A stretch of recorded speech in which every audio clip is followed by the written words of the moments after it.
बिस्मिल्लाहिर्रहमानिर्रहीम। Math word में एक न्यू टॉपिक के साथ मैं आपकी खिदमत में हाजिर हूँ। Group of symmetries of square, जिसे हम कहते हैं डायहाइड्रल ग्रुप ऑफ ऑर्डर 8। ठीक है, उसको समझने से पहले ये मैंने आपको एक शेप बनाई है, जिसे मैंने कहा है ए बी सी और डी इसके कॉर्नर्स हैं। इसको मैंने आइडेंटिटी कह दिया। और मैं अगर कहूँ कि मैंने अबाउट एक्स एक्सिस रोटेशन देनी है, वाई एक्सिस के अबाउट रोटेशन देनी है, अगर हम एक्स एक्सिस के अबाउट कहेंगे कि वो रोटेशन है उसकी, तो मतलब कि उसने ऊपर या नीचे की तरफ मूव करना है। ठीक है, अगर हम वाई एक्सिस के गिर्द कहते हैं तो इधर लेफ़्ट और राइट उसकी तरफ मोशन होगी। ठीक है, जैसे वाई एक्सिस के अबाउट रोटेशन ये वाई एक्सिस होता है और ये एक्स एक्सिस होता है ना, तो इसी तरह इनकी रोटेशंस भी होंगी। मैं करती हूँ तो आप लोगों को समझ आ जाएगी। मैंने कहा है कि मैंने इस आइडेंटिटी को वाई एक्सिस के अबाउट मैंने रोटेट किया। ठीक है, तो वाई एक्सिस के अबाउट मैंने कहा है, तो फिर इसके एलिमेंट इधर चले गए, इसके एलिमेंट इधर चले गए, ऐसा ही हुआ है ना। अब ये देखिए, ये जो डी और बी है ये इधर चले गए हैं और ये दोनों इधर आ गए हैं। मैंने वाई एक्सिस के अबाउट रोटेशन कहा है ना, तो ये उसमें चेंजिंग आ गई है। उसके बाद मैं एक दफ़ा फिर वाई एक्सिस के अबाउट इसकी रोटेशन करती हूँ, तो ये सी ए और ये डी बी, ये सी ए इधर चला जाएगा। ऐसे रोटेशन हुई है ना वाई एक्सिस के अबाउट डी बी। ये शेप थोड़ी सी मैंने छोटी बना दी है, लेकिन आप उसे सही से बना लीजिएगा। यानी हमारे पास वाई स्क्वायर पे आइडेंटिटी आ गया, वाई स्क्वायर पे हमारे पास आइडेंटिटी आ गया। तो ये हमारे पास इतनी इसकी वाई स्क्वायर पे, हमें ये याद रखना है कि वाई स्क्वायर पे उसकी आइडेंटिटी है। अब हम एंगल देखने के लिए, एंगल के लिए ये देखिए ज़रा, एंगल हमारे पास होता है 2π/n। ये हमारे पास 4 कॉर्नर थे, तो मतलब 360/4। ठीक है, तो इससे हमें 90 मिला। यानी इसमें जो रोटेशन होगी वो 90 के एंगल पर होगी। और उसके बाद अगर हम ये कहते हैं कि अबाउट एंगल 90 पे हम रोटेशन दें, वो किस तरह होती है, ये मैं इस तरह ले लेती हूँ, ए बी सी और डी, इसके मैंने नाम रख लिया। यहाँ सी था सॉरी, और यहाँ डी था। ठीक है, ये हमने आइडेंटिटी कह दिया। अगर मैं ये कहूँ कि अबाउट वाई जो है ना, हमने 90 के डिग्री एंगल पर उसे रोटेट करना है, तो वो इस तरह की रोटेशन होगी। ये आगे की तरफ मूव करेगा, ये इधर की तरफ मूव करेगा, ये आगे की तरफ, ये इधर की तरफ। ठीक है, तो हम इसे कहेंगे कि हमने 90 पे जो रोटेशन दी है, तो उसमें क्या आया, ये अब हम सारी चीज़ों को रोटेट करें। ए बी वाली जगह पे आ गया, बी डी वाली जगह पे आ गया, डी सी की जगह पे, और जो सी है वो ए की जगह पे आ गया। ठीक है, तो यहाँ हम इसे एक्स लिखेंगे। ठीक है, और अब फिर हम इसे 90 के एंगल पर रोटेट कर रहे हैं। 90 के एंगल पर हमने फिर इसको रोटेशन दी है। ये मेरा थोड़ा सा गलत हो गया। तो फिर आप लोगों ने इस तरह लिखना है कि ये इधर चला गया, ये इधर, ये इधर और ये इधर। यानी जो सी जो है वो ए की जगह पे, सी इधर आ गया, ए ऊपर चला गया, बी आगे चला गया और डी। ठीक है, एक और हमने एक्स उसको दे दिया। ठीक है, और अब हम इसको फिर से कर रहे हैं, यानी फिर हम उसको 90 की डिग्री पर कर रहे हैं। तो हमारे पास क्या आ रहा है, कोई मेरे छोटे स्क्वायर बन रहे हैं, कोई बड़े, लेकिन आप लोगों को समझ आनी चाहिए बस। तो अब फिर इसको हम कर रहे हैं इसकी 90 के एंगल पर मूवमेंट। तो ये जो डी है वो आगे चला गया, यहाँ हमारे पास सी आ गया, ये ए आ गया और ये हमारे पास बी आ गया, यानी x3। अगर हम x एक दफ़ा फिर इसकी 90 पे रोटेशन दे रहे हैं,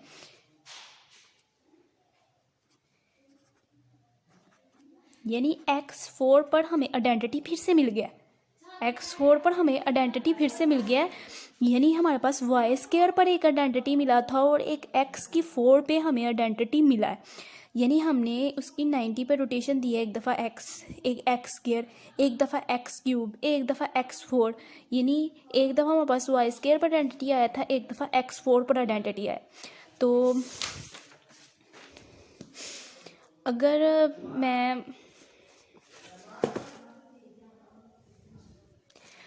हम वाई लेते हैं,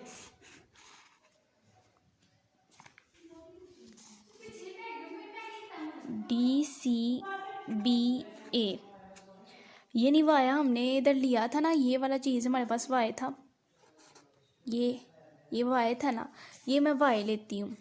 अगर मैं इस पर 90 के एंगल पर इसको रोटेशन दे रही हूँ तो हमारे पास क्या आ रहा है, इस वाई पर 90 के एंगल पर रोटेशन दे रही हूँ, यानी आगे आगे मूवमेंट हो रही है इसकी। तो हमारे पास बी इधर चला गया, ए इधर, सी और डी, यानी एक्स वाई हो गया, ये एक्स वाई हो गया ना। अगर फिर इसमें मैं रोटेशन दे रही हूँ 90 की, तो इसमें क्या चेंजिंग आएंगी, फिर मैंने 90, ये डी आ गया, ये बी आ गया, क्योंकि ये आगे चल रहा है ना, ये ए आ गया और ये सी आ गया, यानी एक और एक्स स्क्वायर वाई आ गया। ठीक है, एक्स स्क्वायर वाई आ गया। अब फिर मैं इसको 90 के एंगल पर रोटेशन दे रही हूँ, तो ये हमारे पास सी आ गया, ये हमारे पास डी आ गया, एक मिनट ठहरे, ये हमारे पास सी आ गया, डी आ गया, बी इधर आ गया, ए इधर आ गया, यानी अब फिर इसमें 90 की रोटेशन हुई है, यानी एक्स क्यूब वाई हमारे पास आ गया। अगर आप फिर से इसको रोटेशन देते हैं तो देख लेते हैं, तो हमारे पास ये फिर वाई आ जाएगा, ये ए आ गया ना इधर, सी, ठीक है, दोबारा फिर वही हमें वाई मिल गया।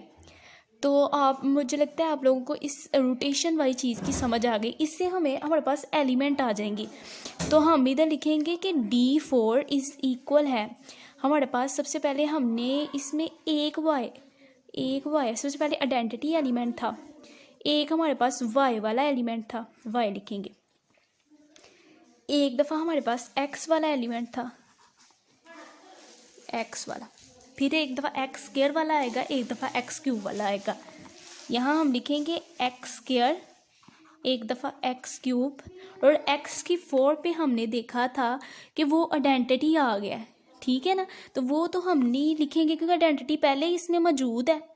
तो और उसके बाद हमने क्या और इसके एलिमेंट निकाले हैं, एक एक्स वाई और एक एक्स स्क्वायर वाई और एक दफ़ा एक्स क्यूब वाई, ठीक है, ये एलिमेंट हो गए। और इसके अलावा यहाँ वो लिखेंगे जो हमारे पास आइडेंटिटी के बराबर है, यानी वाई की 4 और एक्स का स्क्वायर, ये हमारे पास आइडेंटिटी के बराबर आ गए थे।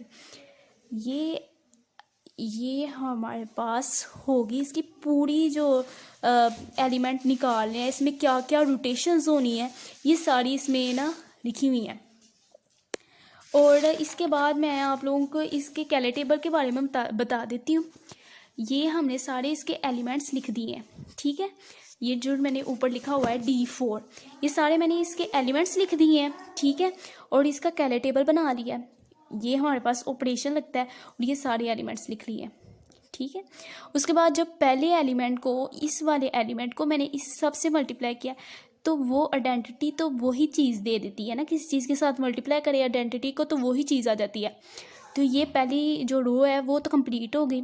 दूसरी को ये तो वैसे का वैसा एक्स आ गया, एक्स को एक्स से एक्स स्क्वायर आ गया, एक्स को एक्स स्क्वायर से एक्स क्यूब आ गया, और एक्स को एक्स क्यूब से हमारे पास आइडेंटिटी आ गई, क्योंकि हमने एक्स की 4 को आइडेंटिटी के बराबर कहा था। उसके बाद हमारे पास एक्स वाई के बराबर आ गया, और इस तरह X square Y, X cube Y और वाई, क्योंकि एक्स को एक्स क्यूब से अगर हम मल्टीप्लाई करते हैं तो एक्स की 4 वाई आता है, एक्स की 4 जो हमारे पास आइडेंटिटी के बराबर है, आइडेंटिटी वाई से मल्टीप्लाई होगी तो हमारे पास वाई आएगा। इसी वजह से मैंने इधर वाई लिखा है। और इसी तरह हम एक्स स्क्वायर को जब आइडेंटिटी से मल्टीप्लाई करते हैं तो वो एक्स स्क्वायर आ जाता है, और फिर एक्स स्क्वायर को एक्स से मल्टीप्लाई करते हैं तो हमारे पास एक्स क्यूब आ जाता है। एक्स स्क्वायर को एक्स स्क्वायर से मल्टीप्लाई करते हैं तो हमारे पास एक्स की 4 आ जाता है जो आइडेंटिटी के बराबर है, और एक्स स्क्वायर को एक्स क्यूब से करते हैं तो हमारे पास एक्स इस तरह आता है। ये देखें, ये मैंने इधर ये 3 लिखना था। एक्स स्क्वायर को एक्स क्यूब से करते हैं तो हमारे पास एक्स की 5 आती है, एक्स की 4 डॉट एक्स, एक्स की 4 आइडेंटिटी के बराबर है, डॉट एक्स जो हमारे पास एक्स के बराबर है। तो आप लोगों को समझ आ गई होनी है हमारे एक्स क्यों लिखा है। तो इसके बाद हमारे पास एक्स, ये आप लोग इसी तरह फिल कर देंगे। तो ये हम वाई वाले से शुरू करते हैं, ऊपर वाले निकालना आप लोगों के लिए आसान होगा। हम वाई वाले से शुरू करते हैं। यहाँ मैं थोड़ा सा डिफ़िकल्ट है इधर से, तो मैं आप लोगों को बता देती हूँ कि वाई को जब आइडेंटिटी से मल्टीप्लाई, वाई आ गया, वाई को एक्स के साथ मल्टीप्लाई करने से हमारे पास एक्स क्यूब वाई क्यों आया ये हम बताते हैं इधर। वाई को जब एक्स के साथ मल्टीप्लाई किया है तो हमने एक्स का इन्वर्स वाई लिखना है। एक्स का इन्वर्स किस तरह निकालते हैं कि ये हमारे पास एक्स है, ये देखें ये हमारे पास एक्स है, जहाँ इसकी आइडेंटिटी आ रही है उसके ऊपर एक्स क्यूब है, तो हम कहेंगे एक्स का जो हमारे पास इन्वर्स है वो एक्स क्यूब है। ठीक है, इस तरह आप ये भी कह सकते हैं कि एक्स स्क्वायर का जो इन्वर्स क्या होगा, एक्स स्क्वायर ही होगा, क्योंकि आइडेंटिटी जहाँ आ रही है उसके ऊपर वाली जो चीज़ होगी वो इस चीज़ का इन्वर्स होगी। इस तरह आप एक्स क्यूब का भी बता सकते हैं कि एक्स क्यूब का इन्वर्स क्या है, जो हमारे पास आइडेंटिटी आ रही है उसके ऊपर क्या है, एक्स। तो इस तरह हम इसका वाई एक्स लिखा है, एक्स इन्वर्स वाई, और एक्स इन्वर्स की जगह एक्स क्यूब वाई।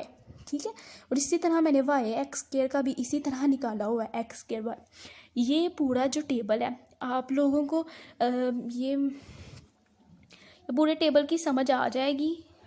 और ये जो मैंने यहाँ नीचे वाले स्टेप में से ना, जब हम एक्स वाई को ऊपर वाले एक्स वाई से मल्टीप्लाई करते हैं, ये वाला जो एक्स वाई है इस एक्स वाई से मल्टीप्लाई करते हैं तो आइडेंटिटी किस तरह आता है,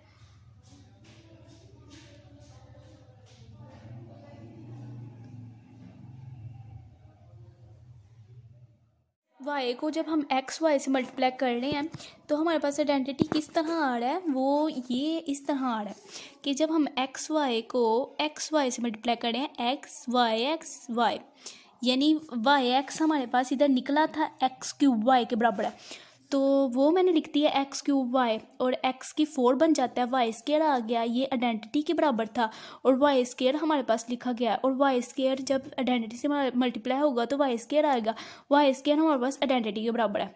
तो इस वजह से यहाँ हमने आइडेंटिटी लिखा है। ये पूरा कैलिटेबल हो गया। और उसके बाद ये मेरे पास कुछ है इसके बारे में कि हम जब ग्रुप लिखते हैं तो सबसे पहले उसकी ये क्लोज्ड होना चाहिए, क्लोज्ड भी है, एसोसिएटिव भी है, और जो इसके मैंने इन्वर्स आप लोगों को बता दिए हैं, और सबसे आखिर में इसके ऑर्डर लिखे हुए हैं। तो आप लोगों को समझ आ गई होगी। अगर आप लोगों को समझ आ गई है आज वाले लेक्चर की, जो मैंने आज टॉपिक को समझाया, तो प्लीज़ आप इसे सब्सक्राइब कर दें मेरे चैनल को, और लाइक ज़रूर करें। बहुत शुक्रिया।